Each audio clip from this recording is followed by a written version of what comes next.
Hello, Eagle parents. Welcome to 2021.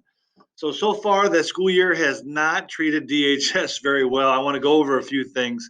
So on Monday, our remote planning day, we got notification from the district office that Power School had failed in one of our databases. And that caused a little bit of panic here at DHS, as you can imagine.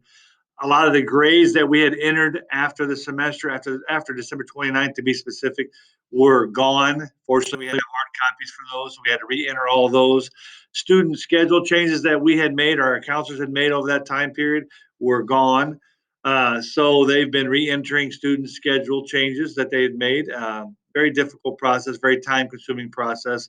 They have been working relentlessly since then. So that was a rough start to the 2021 school year. Next, we had a teacher resignation on Monday evening that night that was effective immediately. I'd like to give a big shout out to our English department who really stepped up on Tuesday morning to help come up with a plan to cover all those classes. With the exception of Brit Lit 1, we were not able to offer that course this semester. Celia Love, one of our counselors, and Ashley Sino, our department chair for counseling, we all got together and came up with a plan so that our students could have a DHS teacher this semester. So kudos to English departments and those counselors for making that happen. And then today we had Google Meets went down. So Google itself had problems providing Google Meets for everybody. So needless to say, it's been a little bit of a challenge, but hey, we got this. We're going to move forward. But that takes me to point number 2 on the agenda, grade reports. Typically they would go out today, but because of the Power School snafu, we are not going to be able to get you grade reports until Monday for the first semester, okay? Next, we have summer school registration. Again, we're going to be offering summer school this summer. That's coming right up. So you'll be able to click that link and take you to our registration form for that.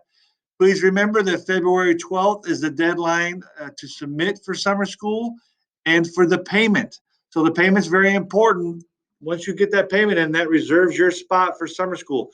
Typically, our summer school sections fill up very quickly, and we're not able to add additional sections to that. Okay, so please be mindful of that. Submit that and give us the payment for that. That will secure your spot. You will be notified by March 12th whether or not you got that in time. Okay, so it is kind of the essence that once this goes out, you start registering for those classes if you're interested in summer school. Um, COVID mitigation, like anything else, it's human nature sometimes to lax on certain details, and mitigation for COVID is no different. So we ask our students to continue to keep their mask up. That means cover their nose. We are social distancing when possible. Not all of our classes are able to do that. And that takes me to the next point. In some of our classes, we've been guided by the Illinois Department of Public Health of Peoria County to cluster students together in groups of 4 or 3 smaller groups spread out throughout the room so that if we do have to contact trace, those students may not be impacting as many students around them if there is a positive case. So some of our teachers have taken advantage of that. Also, a reminder, our doors open at 7:50 for students who are not in 0 hour. So the doors open in the morning from 6:50 to 7:10. They lock so those 0 hour students can come in. And then from 7:10 to 7:50, they're locked again. 7:50, they're open, and students can come in and go directly to their first hour class.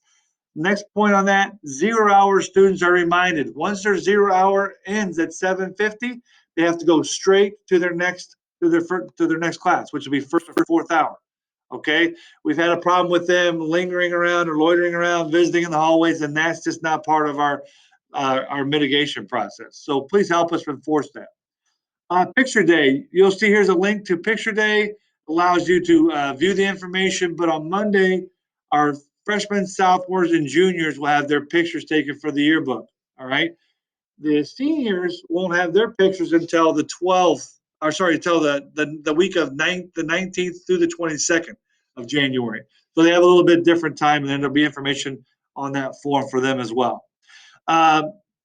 This week, we typically host our 8th grade scheduling night where we go over all the courses at DHS available to our freshmen, kind of outline the expectations for their academics moving forward. We obviously can't get together with everybody to do that, but by the end of the month, we will have a video presentation for that. We're a little bit behind because we're still waiting on the course selection guide to be finalized at our next board meeting, and then we'll be able to resume or begin our scheduling process at that time. Finally, seniors, their last day of school will be May 4th, and graduation for our seniors will be May 8th. Now, right now, that's scheduled and contracted to be at the Bradley Renaissance Center. But obviously, if our tier levels don't change, we will probably be doing something different. So we'll be flexible with that. But I did want to give you those dates, and we want to hold to those dates unless something forbid, heavens forbid, if anything else changes that. But we've learned something. We've learned that we've got to be adaptable, flexible, and be prepared to find out alternative solutions. So that's the update for this week. Hang in there with us. We're going to get through this. And until then, you stay healthy and you stay classy, Dunlap. Thank you.